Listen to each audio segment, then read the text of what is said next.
Ke State Food Testing Laboratory Meghalaya hak arpsantrik wiya yong arhajar arpusau kala penlong ya ke program Technical Session Come Awareness halor ke jingsingan jonggabam. Hak jingin dan rengkat u Commissioner but Secretary ketenat kakot kakya ujoram beda ujain Director ke National Food Laboratory ke Food Safety and Standard Authority of India FSSAI Dr. D Mishra NFL Kolkata ke Secretary ketenat CNRD ikong RM Kurba bat kiwi-kiwi.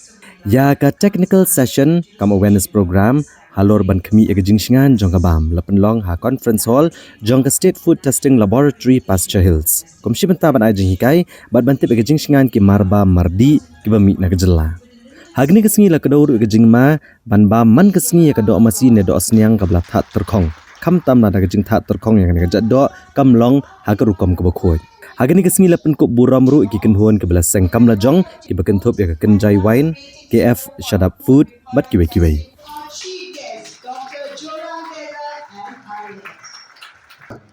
There has been a lot of debate whether even a sugar-free is actually sugar-free and is it actually beneficial to the health. So there are a lot of questions on that.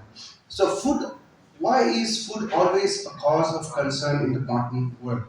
The main reason being this, that it's very difficult to establish the causality between a food and the outcome. That food has caused a disease, food has caused a health problem.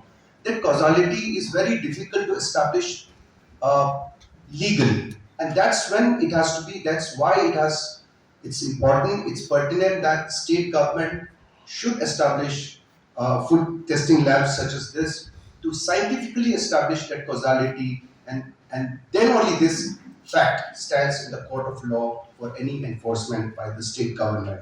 And it's always the duty of the state government to protect the lives of its citizens. Um, Many do not understand even now that the burden of food disease to public health and to the economies have been underestimated, and this is mostly due to underreporting.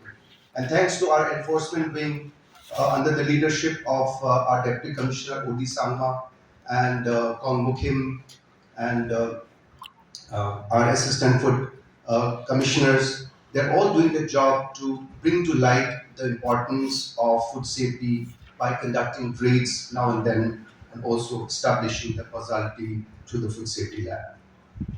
The first ever estimate, a very scientific estimate on the global burden of foodborne diseases was done by WHO in the year 2015. And it was found that there are more than 600 million foodborne diseases and about 4.5 lakh deaths due to foodborne diseases every year.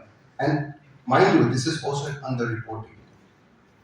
And the worst part of this is that, the foodborne illness and its effects disproportionately affects underprivileged group of population, that is the under 5 and mostly in the low and middle income nations.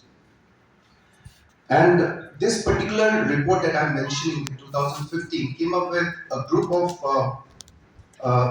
30 agents, both organic and inorganic, which causes foodborne diseases.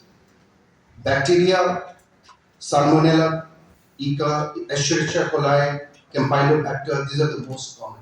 Now, Listeria is an infection in a normal human being, healthy human being, it may not cause too much of a problem. But in a pregnant woman, this can lead to miscarriage.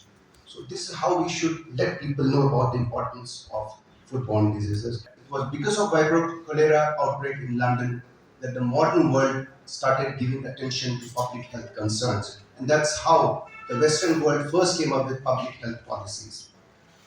Norovirus causes a lot of dysenteries, a lot of gastroenteritis, and people are not aware about that. Hepatitis A, which is also a very common food and waterborne disease, many are not aware. People think that hepatitis is all about B and C. There is hepatitis A, which is also not very dangerous in a healthy, normal person, but again, in a pregnant woman, it can be very, very fulminant and dangerous. You must have heard about mad cow disease earlier. Mad cow disease is caused by prions. Prions are basically deformed proteins, and when it enters a normal human body, it causes sort of a problem in the communication channel, and as a result, malformed proteins are produced, and it causes a lot of problems starting with the neurological symptoms.